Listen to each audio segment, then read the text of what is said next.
Time check guys, mag-alas 6 na ng gabi. Overtime. Bali rewiring tayo dito sa ating electrical project.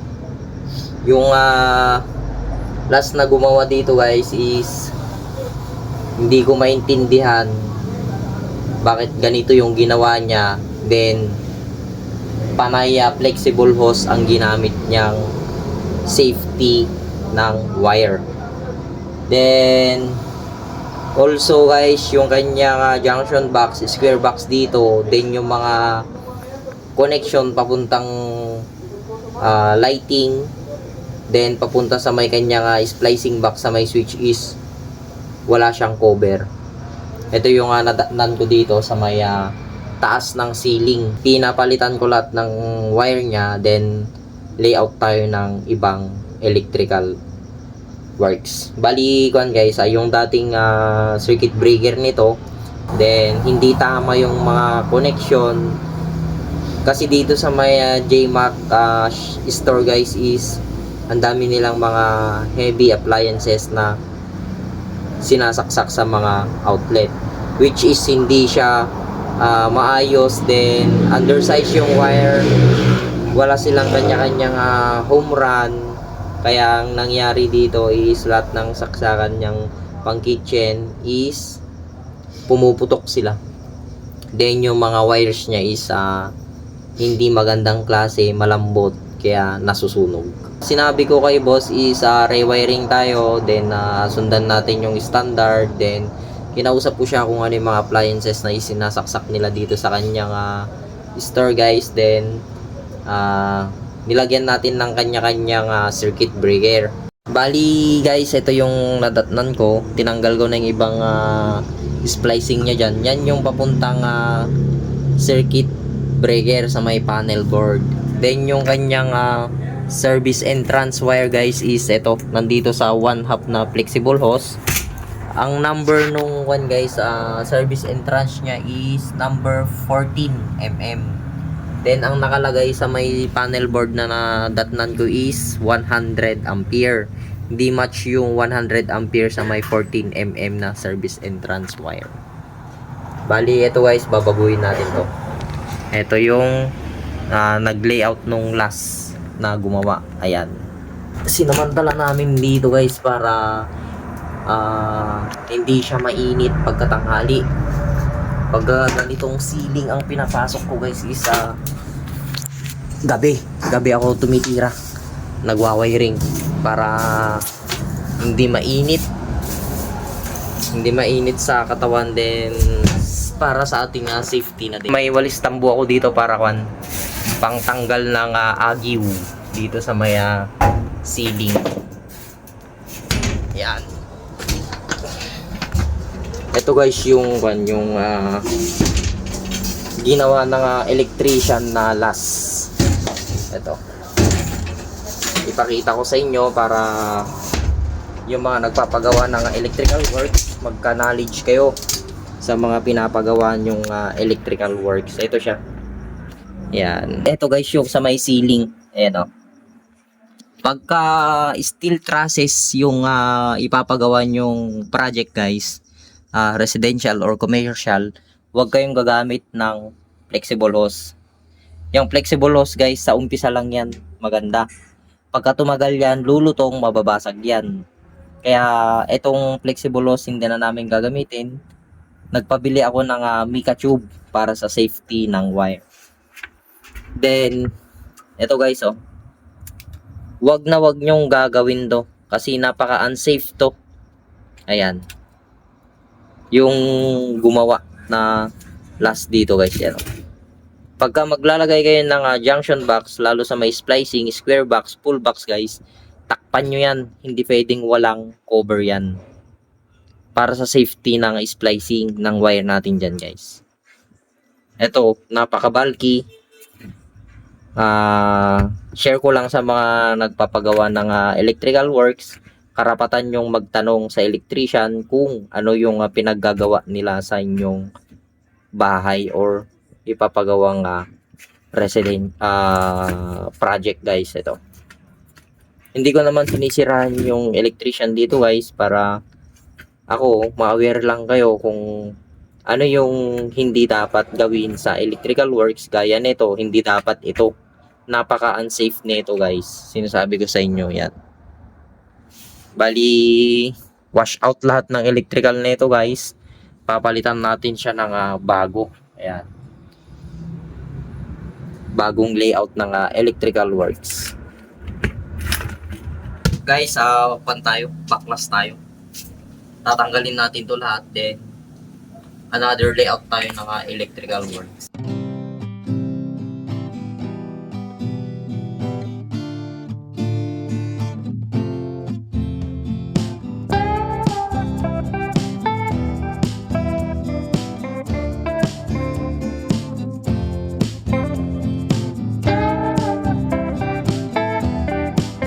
Ito yung one guys, yung natanggal ko.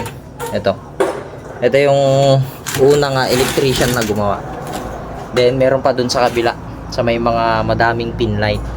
Bale, ang ile-layout lang natin dito guys is dalawang apat na pin light ang ile-layout natin dito. Then ito, okay na to. Tatanggalin na natin to. Guys, ito yung pangalawang area na kung saan babaguhin natin to. Ito yung dito sa may taas ng ceiling. Bali masikip na siya. Ang gagawin natin dito is maglalagay tayo ng full box dito. Then every pin light mica tube guys is papunta na siya dito. Hindi ko na yan mapapasok kasi baka bumagsak na yan. Babagsak na to kasi gypsum board. Malambot lang tong kanyang guys, board. Ayan gypsum board. Bali hindi advisable na inaapakan to kasi lalo at matagal na naka-install, medyo lumubog na siya yung pagka-frame ng kanyang ceiling. Ang didiskarte na lang natin dito guys is lahat ng may butas na yan, sa may mga pin light guys yan, yung andun, susukatan natin siya ng mica tube. Then maglalagay tayo ng square box dito, full box, para papunta na yung mga pin light dito. Hindi natin to kayang pasukin kasi masikip na to. Then as usual nga guys, gumamit sila ng flexible hose dito. Tapos ito yung mga splicing box sa may junction box. Ayan, walang ka-cover, wala siyang flexible hose adapter o kaya PVC adapter. Then ayan babaguhin natin yan guys, lahat yan dito sa may kanyang ceiling area.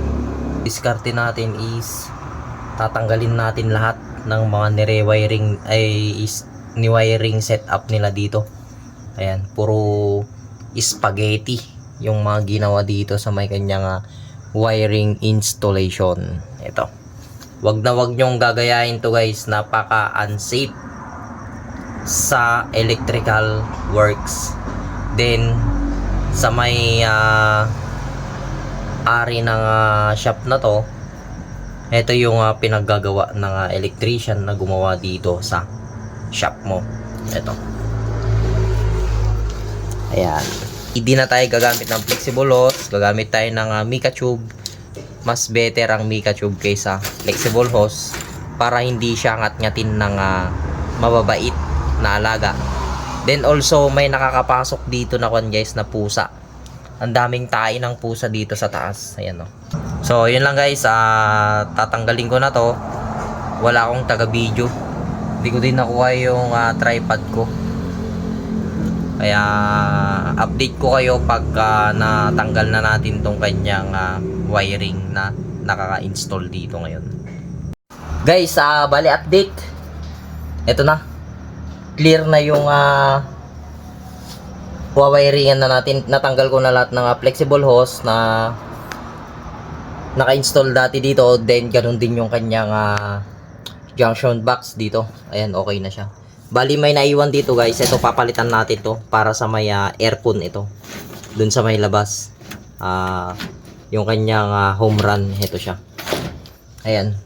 Bukas to guys, wawiringan natin ng gabi ulit kasi pag tanghali hindi natin kaya to. So, mainit dito sa taas. Ayan.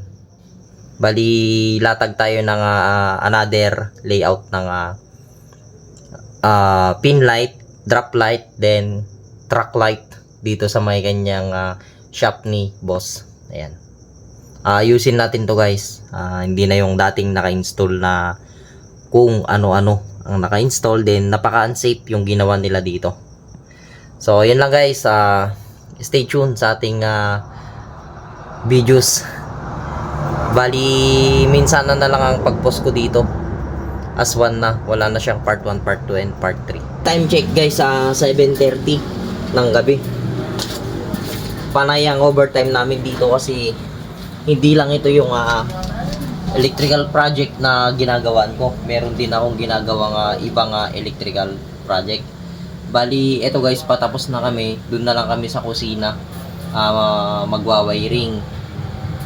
After nun guys is matatapos na ito. Itong ginawaan natin. Guys, itong sa may ceiling guys, gumamit ako ng bulb. 35 watts tatlo yung ginamit ko para sa ginagawan ko nga electrical works. Pag nag-overtime ako, ito yung ginagamit kong ilaw. Bali, ito yung itsura niya guys sa may tubing. Ay, ang tubing na yan is nanggaling yan sa may panel board sa may loob. Ayan siya. Bended lot yan guys. Ayan. Then also meron siyang generator connection. Size ng kanyang PVC electrical conduit guys is 32mm. Same sila ng service entrance wire safety na nanggaling dun sa may service provider. Bali, yan yung ginawa ko dito guys. Dalawang pin light. Naka junction box siya. Ayun. Then also meron siyang PVC connector. Tapos dun guys is dalawa din siya. Ay, ang kulay itim na yan guys is mica tube yan. Then ito ang aking tubing dito sa may ceiling guys.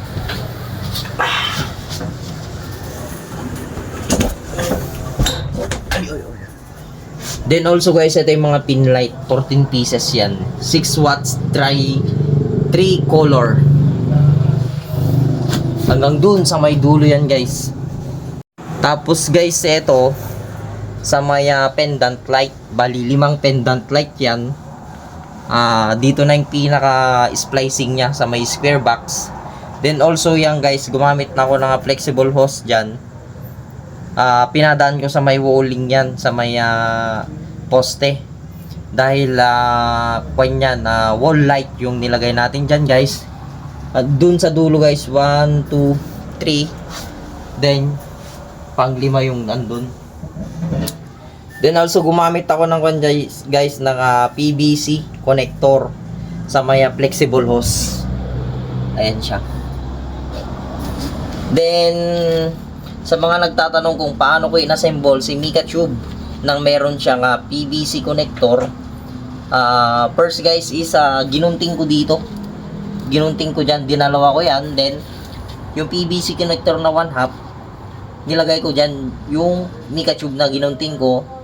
Pinaikutan ko siya ng electrical tape, then pinasundan ko siya ng alambre para hindi siya basta-basta mahila, hindi matanggal yan. Hindi yan basta-basta matatanggal yan guys. Ganyan yung diskarte ko sa paglagay ng mica tube sa may PVC connector. Ayan.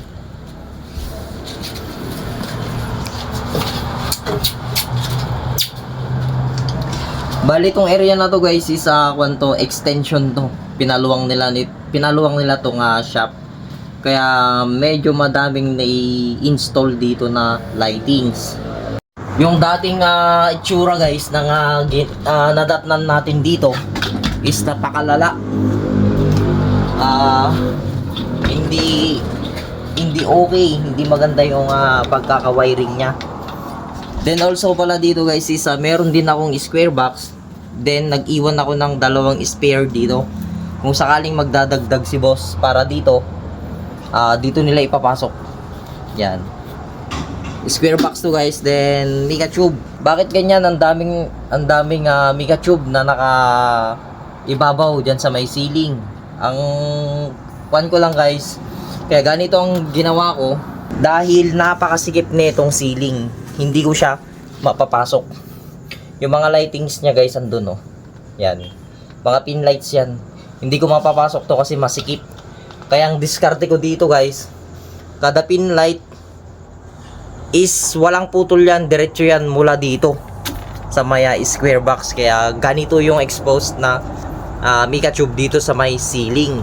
Ginawa ko dito guys is mica tube yung in-install ko na safety ng conductor natin ng ating mga wire. Mas matibay ito guys kaysa sa may flexible hose.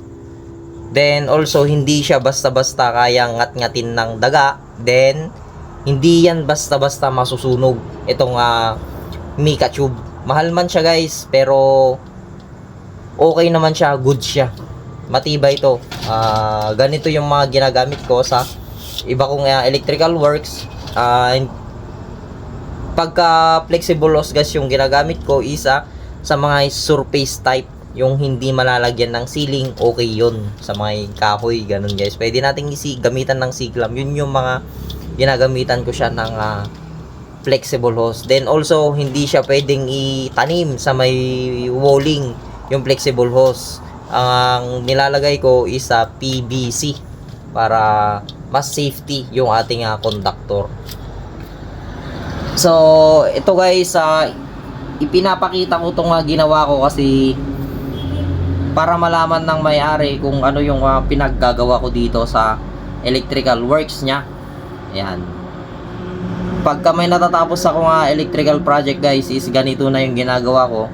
Bina-vlog ko siya para yung may-ari is may idea, then mayroon siyang alam kung ano yung mga pinaggagawa ko sa may shop niya, or bahay man yan or commercial yan.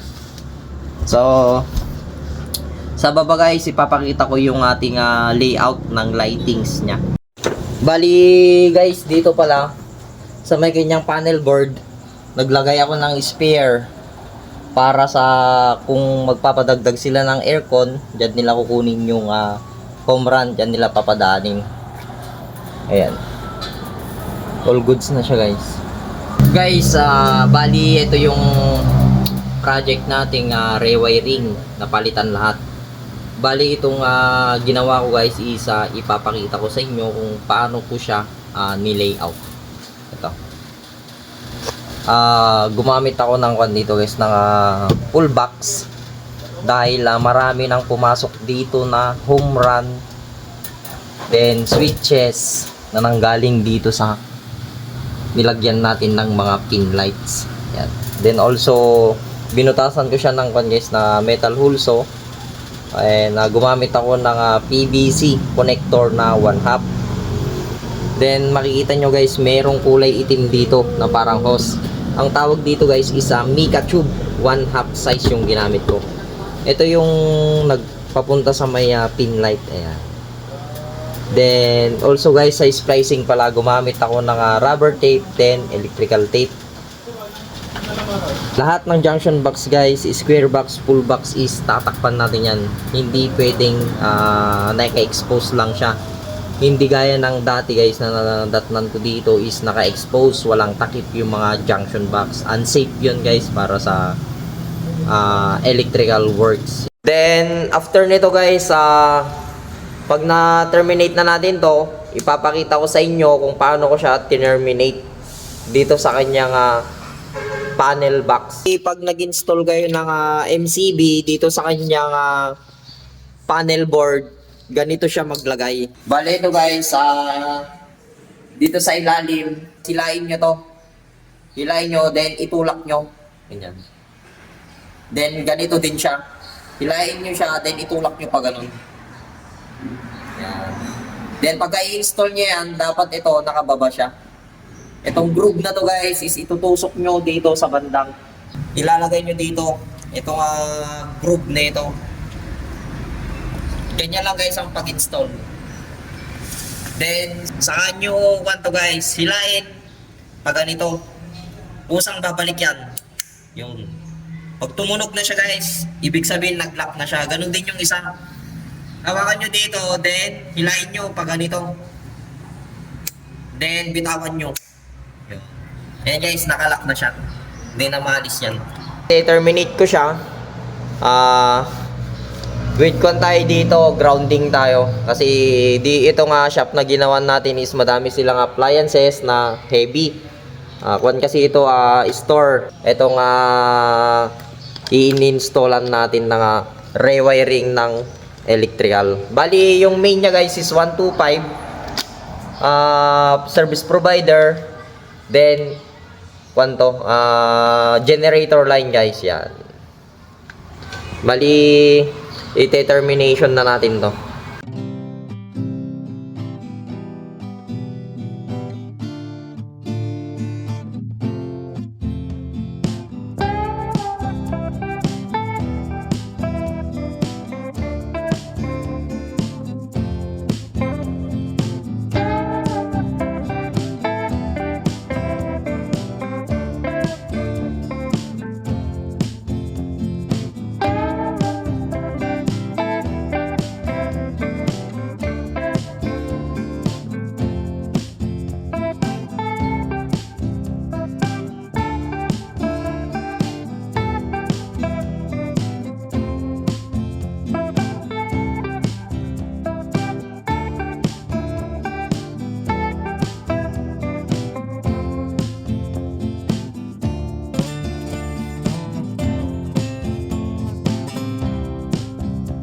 Natapos na natin tong termination dito sa kanyang panel board.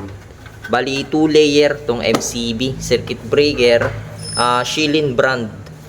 Bali itong MCB na to guys is non-reversible.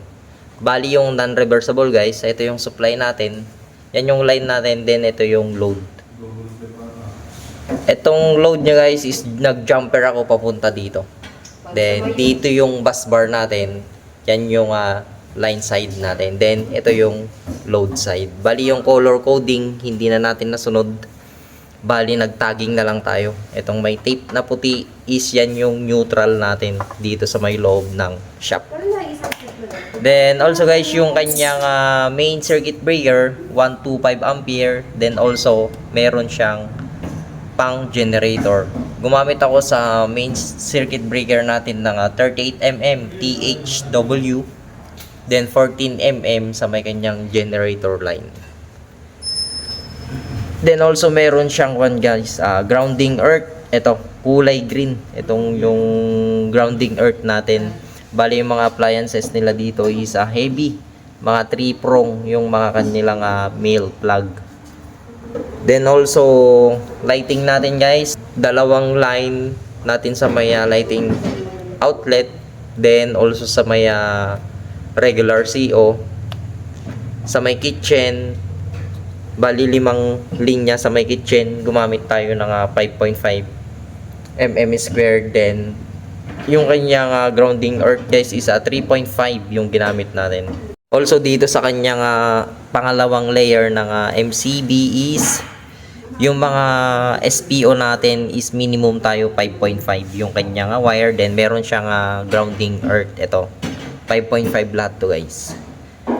Then also yung kanyang jumper dito sa may kon natin, first layer to second layer is 14mm yung ginamit natin na stranded. Sa kon naman guys, sa generator connection, ito yung line natin to, then load. Nag-jumper ako dito papunta sa may load side ng generator line. Itong may tape na puti is yan yung neutral natin. Yan. Bali itong MCB na to is non-reversible.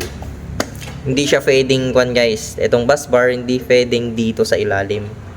Then ito kailangan nating mag-jumper kasi hindi siya non-reversible siya.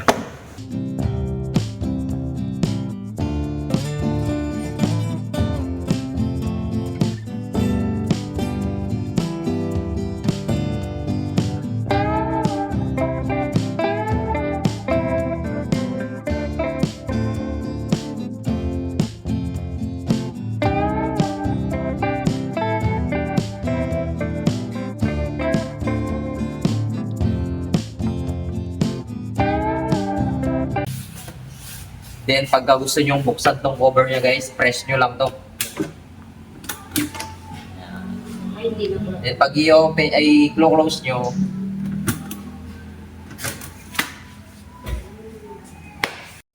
bali yung brand ng panel board guys is yan Meiji Home Panel. Yan siya. Bali 2 layer circuit breaker. Guys, bali maglalagay kami ng NEMA 3R enclosure 125 ampere bolt on type dito sa may likuran. Para sa mga area na to kasi natin to.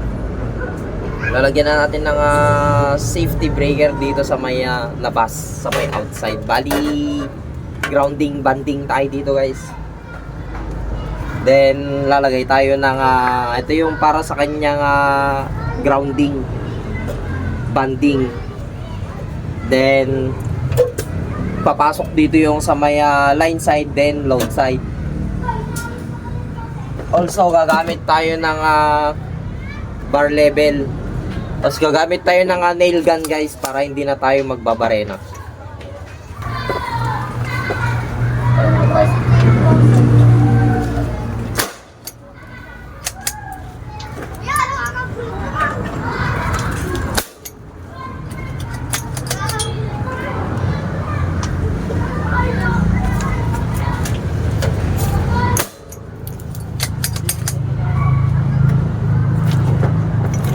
Bali yung gamit nitong nail gun guys para sa may walling. Then also ginagamit din sa metal paring sa may wall angle. Mas maganda to kaysa yung mano-mano kang barena. Kaya yung NEMA 3R enclosure guys is hindi ko na yan binarena. Ginamitan ko na siya ng nail gun. Yung 4 na tornilyoan niya guys is ito. Mas matibay siya. Palong-palo sa may bala ng nail gun. Yan yung itsura niya. Hindi din siya totaling gumagalaw guys. Mahirap yan tanggalin pagka nilagay na yung nail gun yan. Okay na to guys. Bali simbolin na namin to. Ilalagay na namin yung kanyang load side na service entrance wire. Ayun yung load side niya ngayon. 38mm yung kanyang wire THW. Bali guys, ayusin na natin tong kanyang service entrance wire. Yung nanggaling sa may mismong panel board sa may loob.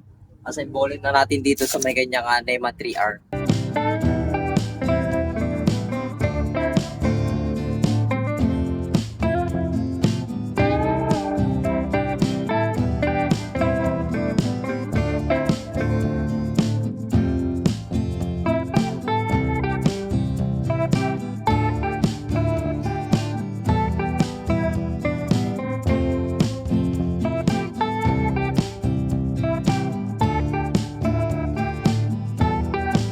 Bali, ite-termination ko na to. Ayusin ko na tong kanyang NEMA 3R. Termination tayo dito. Then, after ng termination natin, ipapakita ko sa inyo yung itsura niya. Then, ito pala guys, itong color black na to is ito yung grounding natin. Walang nabiling kulay green pero maglalagay tayo ng green tape dito para palatandaan na sa may ground earthing siya.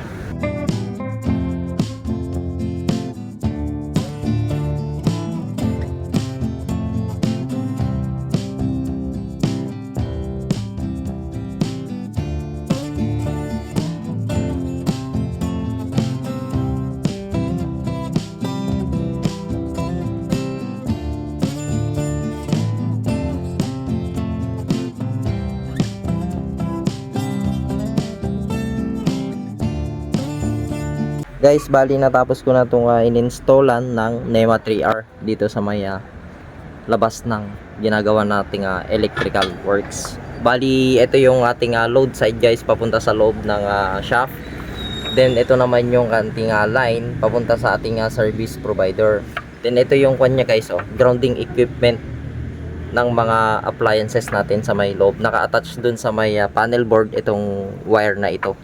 Bali kulay black yung nakukuha nila guys. Ngayon ang diskarte ko is nilagyan ko siya ng tape na kulay green. Ayan. Ganun din dun sa loob guys sa may kanyang main panel board. Then also yung papunta dun sa may guys service provider natin ito. Bali ibaband natin yan, grounding and banding. Then meron akong ginamit na crimping lugs. Ito, crinimp ko sila guys. Then ito naman yung papunta sa may grounding electrode conductor. Ayan. Itim na yung bumaba dito guys kasi hindi ko na siya nilagyan ng electrical tape. Dito lang ako naglagay sa taas yan. Then ito guys is crinimping ko siya para totally fit na fit. Also ginamitan ko siya ng nail gun para hindi siya gumalaw-galaw. Then maganda yung pagka-fit niya. Ayan. Then itong kanyang NEMA 3R enclosure guys na panel niya is ginamitan ko siya ng nail gun. Ayan guys, 4. Ayan. Then ito. Bali itong equipment grounding conductor niya guys is gumamit tayo ng number 8.0 mm. Yung pumasok sa loob main panel board, then yung bumaba dito sa ating grounding electrode, tapos yung pataas sa may service conductor natin. Ayan. Bali 38 mm guys itong kanyang service entrance wire, then also yung kanyang circuit breaker dito sa may labas. 125 siya guys, then 38 mm. Then also pala guys, meron tayong adapter with black nut. Binutas natin yan ng metal pulso na 32 mm. Then also yung kanyang PVC 32 mm. Then nag-elbow tayo papunta sa may load side, then ito yung light side. Tapos also guys yung kanyang kung napapansin nyo guys is bali 4 wire siya na bumaba dito. I mean 4 na PVC na 32 mm. Nagkamali lang ako sa pinabili kong PVC, kaya ginawa natin siya ng remedyo. Ito siya, kada PVC na 32 mm is isang 38 mm. Itong ground natin din na equipment grounding conductor guys is pinagsama ko na siya. Ayan siya, all goods na siya guys. Yan guys, tatakpan na natin to para bukas itatawag natin sa lineman at i-crimping nila yung sa may taas. Lalagay natin to kanyang takip guys.